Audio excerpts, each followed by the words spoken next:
Halo para pendengar RRI, khususnya umat Buddha yang terkasih, Soti Hotu Namo Buddhaya. Pada episode kali ini akan melanjutkan dari obrolan dari episode sebelumnya.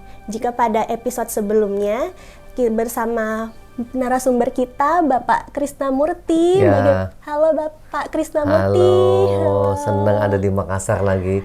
Makanannya enak-enak. Oh, sudah pasti. Selama di berapa hari ya Bapak di Makassar ya? Sekali ini paling lama, semingguan. Oh, seminggu. Kepingin lebih lama? Kepingin lebih lama, amin. Bisa. Mungkin bisa diatur ya. Iya. Tadi ngomong bilang makanannya enak. Udah coba Pak, menu apa aja sama di Makassar? Yang pokoknya sekali ini ingin berbeda dibandingkan kedatangan sebelumnya. Ternyata ada bakso yang paling enak se-Indonesia. Di mana? Di mana itu Pak? Namanya Hati Raja. Hati Raja. Hati Raja. Yang bikin mahal tuh ternyata itu hatinya raja. Oh, iya.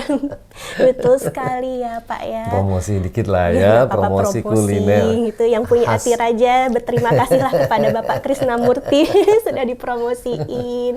Oh iya, Pak, di episode lalu kita kan udah banyak ngobrol nih tentang buanglah sampah pikiran atau buanglah sampah pikiranmu gitu. Iya, itu khususnya sampah pandemi tuh. Iya. Waduh, sampah pandemi itu berlimpah-limpah. Sampah plastik beneran berlimpah. Sampah-sampah di WA berlimpah. Iya, terutama sampah dari grup WA gitu ya. Uang yang belum berlimpah. Uang yang belum berlimpah, sampah informasi yang berlimpah. Aduh, andai kan bisa kebalik ya Pak ya. Oh iya. Betul. Iya Pak, begini. Kita udah dari episode sebelumnya kita udah sedikit banyak udah nggak punya gambaran nih gitu sampah kita harus buang semua sampah pikiran di dalam kepala kita. Tapi untuk bisa tahu bisa membuang sampah-sampah pikiran gitu, mungkin terlebih dahulu kita harus tahu dulu nih kategorinya sampah pikiran itu seperti apa. Setuju. Kalau Hetty lah alami dengan teman-teman remaja supaya pendengar RI kita yang remaja bisa relate ya, bisa ini. Iya. Sampah apa yang ada sampah fisik plastik bertambah. Ya. Mungkin orang tidak menyadari bahwa sampah yang dia kirimkan lewat WA kadang-kadang ditambahin kalimat indahnya berbagi. Saya suka balas palelo ya, indahnya. Saya suka bilang tuh kalau orang kirim sampah berita corona dan sebagainya, baik buat kamu belum tentu artinya baik buat saya. Iya, betul. Saya sepakat. Saya juga tidak perlu tahu kok informasi yang kamu forward. Kamu forward dari mana? Iya, betul. Ada teman saya mengirimkan video, dia bilang ini di Wuhan nih, di lapangan ada orang jatuh. Saya bilang, bagaimana kamu tahu validasi video itu sebelum saya buka, dan saya nggak perlu tahu. Betul. Ada dibilang ini nih, dia kirim lagi. Saya tanya, video apa ini? Ini orang kena COVID di lift tiba-tiba gedebuk jatuh. Jangan-jangan potongan film. Iya, atau bisa juga karena kalaupun benar keadaannya seperti dia bilang itu tersebar di seluruh dunia. Tapi apakah betul itu adalah memang kejadian COVID? Rupanya 2 video ini mempengaruhi banyak orang. Wah, COVID bisa membuat kayak gitu ya? Orang jatuh tiba-tiba ya? Mati tiba-tiba dan sebagainya. Dia bilang, Pak, kok Bapak tidak mau baca? Buat apa saya tahu sesuatu informasi yang belum valid? Iya. Tetapi saya baca informasi yang valid, penelitian di Wuhan. Yang valid. Iya, validnya seperti apa? Dari yang meninggal kejadian kena COVID, 90% perokok berat. Ternyata COVID itu bukan faktor tunggal, ternyata ada faktor pemicu yang lain. Saya baca itu slide studinya. Percayain saya seperti itu. Untuk itu kami sehatkan badan ini. Sudah. Lalu dengan teman-teman yang jadi relawan, begitu banyaknya sampah berseliweran di sosial media, tidak terkendali. Kami mulai buat kampanye. Stop buang sampah pikiran, buang sampah corona gitu kami, sampah COVID dan sebagainya.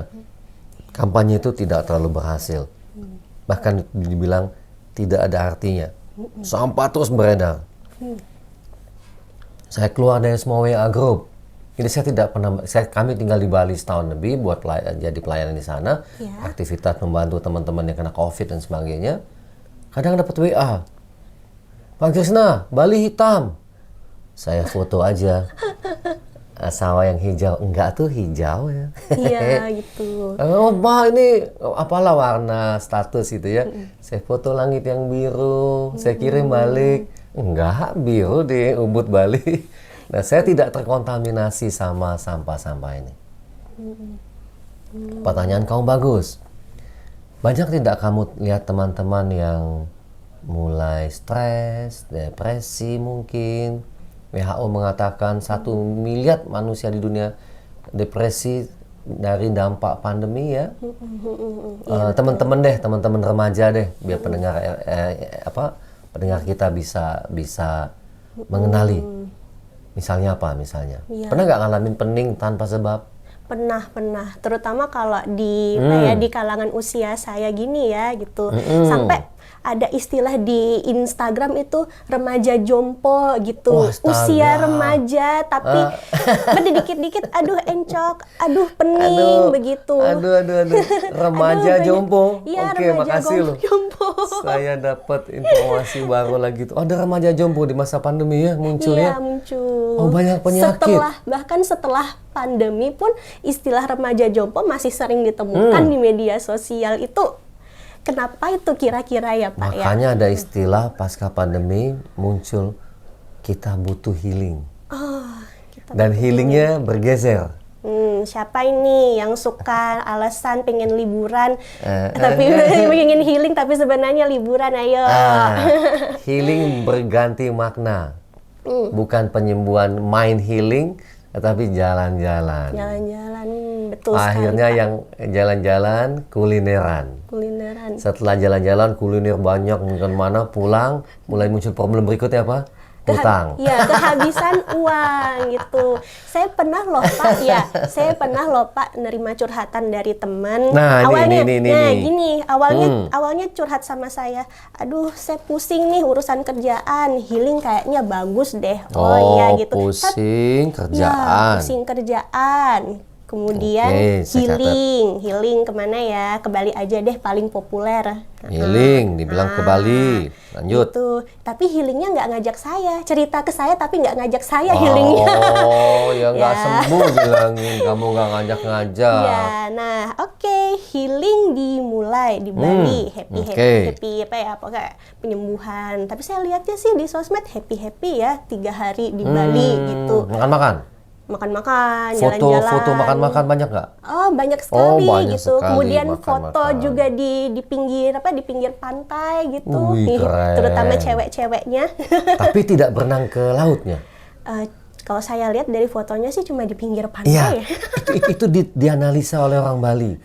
Kalau domestik Jakarta datang, dari luar Bali datang lah, pasar domestik ya, wisatawan domestik datang, mereka ke Bali, mereka ke Pantai Kuta, tapi tidak bermain selancar, Ya, betul. tidak berenang. Hanya untuk kebutuhan sosial media. Ya, nunggu sunset. Sunset, ya. Nah, permasalahannya di sini, Pak Krisnamurti. Sebentar, selain di pantai, foto di mana lagi mereka? Kalau saya lihat itu di mana ya? Di Ubud? Di Ubud, di Tanah Lot, di Canggu. Oh, tempat-tempat ramai banyak bule, jadi dia mau lihat bule. Ini teman kamu cowok cewek? Cewek sih kebanyakan. Oh, berarti dia cari gitu. cowok-cowok bule nih, yang ganteng-ganteng nih. Canggu kan? Padahal Canggu bukan tempat wisata. Tapi tempat kawasan banyak bule di sana yang tertinggal waktu COVID. Oh, astaga, saya baru tahu loh. Tertinggal 6.000 orang lebih. Tertinggal di Canggu, mereka mesti jadi sudah kayak kampung bule istilahnya gitu. Oh, gitu. Dia foto nggak ke Kintamani? Di gunung? Kintamani, mungkin ada tapi saya nggak lihat di sosmednya. Mungkin mulai kehabisan duit, saya nggak sempat naik ke atas ya. Jadi dia tidak foto, dia latihan Yoga di Ubud? Nggak ada? Iya, ada juga yang gitu. Oke, yoga di Ubud. Berarti dia juga foto mungkin di sawah? Betul. Oke, dia orang Makassar? Iya, orang Makassar. Di Makassar nggak ada sawah ya? Banyak sebenarnya, terutama di kabupaten gitu iya. Padahal Pangkep tuh lebih cakep tempatnya ya. Iya, sawahnya lebih luas, lebih hijau. Di Maros itu kan ya. Iya, kemudian di Kabupaten Baru juga itu lautnya juga cantik gitu, pasirnya putih, dan lautnya juga warna biru. Tapi kenapa selalu healingnya itu ke Bali? Oke, makasih. Bali, makasih. Kita balik ke pertanyaannya nih ya. Nah, oke, healing dimulai gitu 3 hari penyembuhan katanya di Bali gitu. Kemudian balik ke Makassar. Balik ke Makassar bukannya fresh pikirannya, tapi datang dengan keluhan baru. Aduh, habis uangku. Wow, pusing lagi. Pusing lagi. Jadi itu periodenya itu tidak berakhir dari yang pusing, kemudian healing, habis healing duit habis, ngutang, akhirnya pusing lagi, healing lagi, begitu terus siklusnya. Cocok. Waktu ada di pertanyaan di Ikigai, what the world needs. Jawabannya ternyata pasca pandemi adalah healing. Mental healing. Muncul problem baru, financial healing. Iya betul sekali Pak ya, karena nggak bisa healing kalau nggak ada support terutama finansial ya. Nah, menarik. Jadi Robert Kiyosaki mengatakan ini, if you are not a happy person, kalau kamu bukan orang yang menyenangkan, kamu orang yang tidak bisa bahagia, maka uang tidak membuatmu bahagia. Gitu. Jadi itu tergantung perspektif ya, bukan ada atau tidaknya uang itu. Saya pernah ikut pelatihan Money and You. Ternyata it's not about money, it's about your attitude tentang uang, tentang sikap kita mengenai uang, akan uang. Nah, pertanyaannya mulai mendasar nih. Pusing lagi. Pusing lagi. Kata pusing itu ada di mana? Di tangan, rasa pusing itu di kaki, di perut, atau di mana? Lokasinya di mana? Di kepala. Oke, Bapak Ibu. Anda kenali dulu pertama, maksudnya para pendengar kita ya. Pak, saya mau healing, Pak. Oke. Apapun penyebabnya, financial healing, mental healing, bisa kita kenali di mana? Pertama di kepala. Dia bilang tadi, teman kau bilang pusing lagi. Oke, berarti di kepala. Di kepala tuh di bagian mana misalnya? Kalau Hetty atau teman-teman pernah cerita, atau di apa nih namanya, bukan di dahi, ini apa namanya? Di pelipis. Pelipis, iya. Di pelipis. Banyak orang mengatakan kalau pusing ada di pelipis. Ada juga di sini, ya, katanya. Apa namanya tuh di dahi. Dahi atas, iya. Di forehead kita. Ya, dahi. di forehead. Sehingga kalau kita beli koyo di warung, gambarnya lokasi koyo ini tempelnya ditaruh di pelipis, iya betul. Di pelipis, kadang di dahi gitu ya. Gitu. Yang dua lagi di mana? Leher belakang. Nah, di leher belakang gitu. Iya. Nah, itu ilmu yang paling mudah itu. Kalau teman kamu bilang, head, gue pusing lagi sekarang, minta healing berikutnya apa? Financial healing gitu ya. Bilang problem lu bukan financial gitu ya. Ternyata mental dulu. Iya, Oke. Sampah-sampah pandemi yang tersimpan di pikiran kita, sayangnya menumpuk dia. Tertumpuk-tumpuk. Iya. Bangun pagi beritanya COVID. Iya. Di forward lagi. Double jadinya. Dikirim lagi, kadang-kadang video yang sama. Iya, betul. Ikut 10 grup punya video yang sama. Wah, daftar apa segala macam yang ini, berita kematian tidak, ya betul ada kematian. Ya. Teman-teman saya nanya, kamu tidak ikutin? Oke, kalau saya tahu, saya buka Instagram misalnya, ada berita keluarga teman saya yang meninggal, apa yang saya lakukan? Saya stop sebentar dan berdoa. Saya stop sebentar, saya berdoa dalam hati, saya tidak perlu nge-like, ngucapin ininya, ngucapin berduka dan sebagainya, saya hanya oke. Karena kan pencet like orang lagi berduka kan nggak cocok. Iya, betul. Betul. Kita pencet. Terlihat tidak berempati dengan kesusahan orang lain. Kalau mau kasih komen silakan. Atau saya kadang-kadang di mereka perlu saya buat statement, saya bilang oke, saya berdoa sekarang. Sekarang juga. Doa, doa, doa, doa. Lebih baik saya memilih respon berdoa dibandingkan memforward kembali berita itu.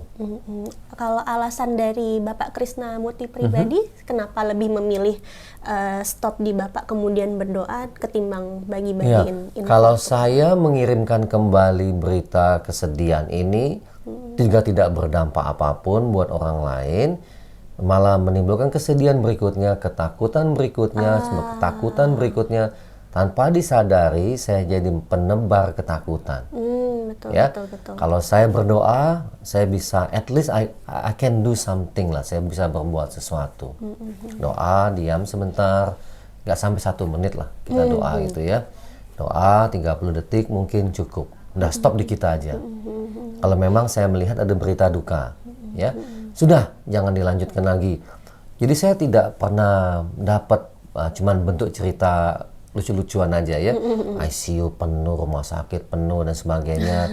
Ada saudara mama saya juga kena COVID, kami bilang oke, siapkan oksigen kalau terjadi sesuatu, latihan nafas. Kami pandu dari Ubud Bali, lewati hari demi hari, ajak gembira, ajak tertawa-tawa, keke, tidur istirahat, tidur yang posisi yang benar.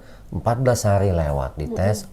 Lewat artinya melewati masa kritisnya, bisa tertawa-tawa kembali pulih, ya.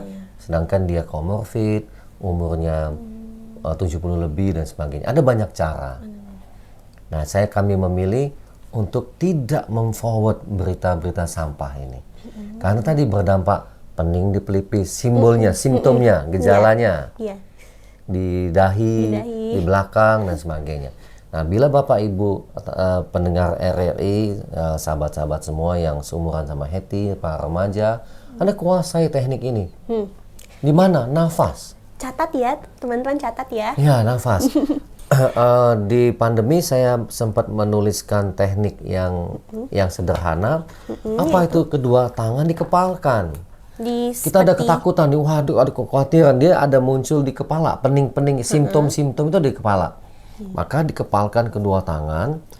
Kepalkan apa? Yang keras. Jadi sederhana banget. Kedua tangan dikepalkan dengan erat, lebih erat lagi, naikin intensitas naikin. Kepalkan lebih erat lagi, lalu olah nafas, tarik nafas, tahan. Teknik tahan nafas yang lama, kesalnya dipindahkan di kepalan ini, terus kepalkan lebih erat, lalu rilis. Nafas boleh nggak dihentakkan? Silahkan. Boleh nggak dilepaskan dengan biasa? Boleh. Tidak ada teknik yang baku. Ini cuma ide aja. Lalu kepalanya dirilis, dilepas, dibuka telapak tangannya, dibuka. Nanti lucunya simptom-simptom pusing tadi hilang. Banyak kejadian begitu? Ya, ada teorinya sebetulnya, ada dasar ilmunya, cuman supaya nggak panjang menjelaskannya. Saya sempat tuliskan teknik ini di buku pertama saya, judulnya Kelangenan. Oh iya. Nah, teknik ini sederhana karena dampak sampah berlebih tadi, sampah yang berkelimpahan tadi, bukan uang yang berkelimpahan, sampah yang berkelimpahan. Aduh, sayangnya. Iya, sayangnya. Iya, silakan lanjut. Jadi overload tuh. Overload ini, keberlimpahan ini tidak ada gunanya. Nah, berikan ketegangan lebih tinggi. Sengaja didesain, kepalkan tangannya lebih erat, seerat-eratnya, lalu misalnya boleh diulang-ulang nafasnya, diulang-ulang. Oke, nggak mau teriak. Cara yang kedua, tarik nafas, tahan nafasnya, tahannya di bawah perut. Ada yang bilang titik tantien. Seperti kita squeeze pantat kita squeeze, kayak kita tahan pipis, tahan yang lama, dipindahkan daerah sakrum. Gimana itu? Sakrum itu segitiga dari pangkal paha ke bawah perut, kayak besaran celana dalam gitu, daerah sana.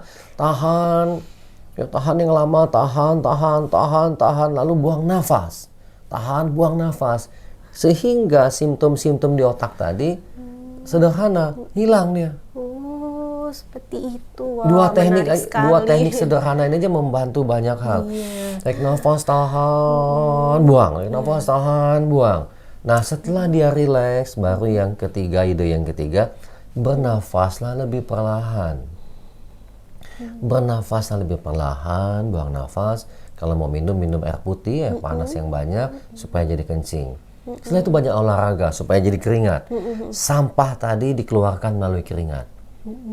Nah, ini salah satu ide yang simpel yang mengenalinya. Nanti tahap berikutnya adalah protect your mind. Nah, ketiga nih, protect your mind. Nah, ini kayaknya yang susah ini, protect your mind ya, karena kadang ya manusiawi kayaknya kita udah tahu ilmunya. Oh, saya udah tahu nih protect your mind gitu. Apa itu positive vibes begitu. Ya, positive vibes. Positive vibes. Tapi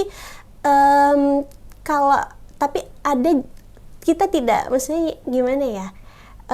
Meskipun kita sudah tahu bilang kalau kita harus tetap positive vibes, kita harus protect our mind begitu, tapi dengan adanya apa ya, gempuran-gempuran informasi gitu, kadang ketakutan dari kadang ketakutan itu tetap ada di dalam diri kita, meskipun kita sudah tahu bilang kalau misalnya itu tidak baik, kita harus menjaga pikiran kita, tapi bendungan itu itu yang bagaimana? Sesi keempat yang saya mau bagikan, protect your mind. Tapi sebelumnya habis ini ada gejala lainnya. Selain pusing, nanti sesi berikut ini kadang-kadang Pak, nafas saya sudah berat Pak, saya sudah kena ini Pak, emah segala macam. Nah, ini sesi berikutnya nih. Ya, nanti ya. Oh, ternyata bisa juga mempengaruhi kesehatan secara lahir ya. Wah. Karena kelamaan sampahnya didiamin. Oh, begitu ya Pak. Ternyata powerful itu ya pikiran kita ya, sampai bisa menimbulkan dampak buat setelah ini kita bagikan. Oh iya, jangan spoiler dulu. Jangan spoiler dulu. Oke, ya Pak. Terima kasih. Oh ya, mungkin satu pertanyaan lagi ya, gitu tentang remaja. Iya, tentang meditasi tadi. Ini cara hemat nih ya teman-teman ya, selain healing gitu. Ilmu berharga dari Pak Krisnamurti. Nah, Pak tadi kan udah diajarin teknik meditasi atau pernafasan gitu untuk rilis stres gitu. Adakah saran dari Bapak misalnya lakukan sehari minimal meditasi berapa kali? Bebas ya. Saya bahkan tidak membatasi waktu saya latihan meditasi. Kapan saya perlu saya lakukan sehingga dia menjadi bagian dari nafas saya sendiri. Menjadi bagian. Ya, banyak, jadi sangat banyak latihannya. Kapanpun perlu tenang, kapanpun perlu tenang. Ya, lakukan sehingga menjadi bagian dari way of life. Way of life, mantap betul. Iya, makasih. Ya, Pak, saya mewakili teman-teman pendengar setia RRI. Saya sangat tercerahkan terus terang, dan ini akan menjadi ilmu berharga buat kami ini, terutama remaja ya, apalagi yang kayak saya ini remaja kantong kempes gitu, nggak bisa healing gitu. Jadi ilmu meditasi dari Bapak ini sangat menolong saya dan juga teman-teman yang lain.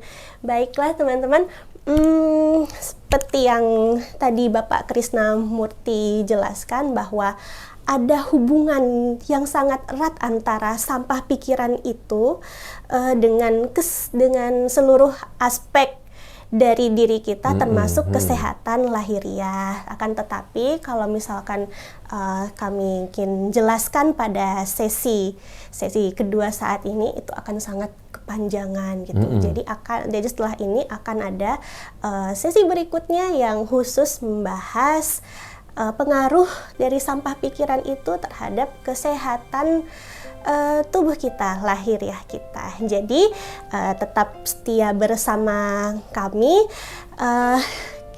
karena waktu sudah hampir habis. Jadi baiklah, nanti sampai jumpa di siaran berikutnya. Dadah.